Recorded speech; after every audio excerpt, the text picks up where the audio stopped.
আসসালামু আলাইকুম ইব্রান।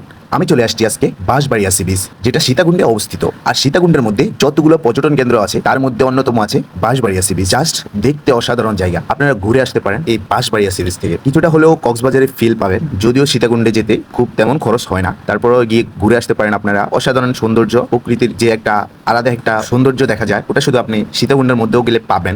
বাট আমরা তো সবাই জানি যে সৌন্দর্যের জায়গা হচ্ছে হয়তো কক্সবাজার, না হয় বান্দরবন। জাস্ট এখানেও গেলে কিছুটা হলেও কক্সবাজার বান্দরবনে ফিল পেতে পারেন। তো আপনারা অবশ্যই ঘুরে আসবেন এই সীতাকুণ্ড যতগুলো পর্যটন কেন্দ্র আছে সবগুলা থেকে। আর যদিও কিছুটা সাগরের ফিল পাবেন এই বিচের মধ্যে গেলে, তবুও বলবো একবার হলেও গিয়ে ঘুরে আসতে পারেন। আর এখানে পানির আর ঢেউয়ের যে স্রোত, এটা শুনলে আপনাকে মুগ্ধ করে দেবে। তো ঘুরে আসতে পারেন বাঁশবাড়িয়া থেকে। ধন্যবাদ। আমার পেজটাকে ফলো দিয়ে রাখবেন আর অবশ্যই কমেন্ট করে জানাবেন ভিডিওটা কেমন হয়েছে, আর ভিডিওটা একটু দয়া করে শেয়ার করে দেবেন। ধন্যবাদ।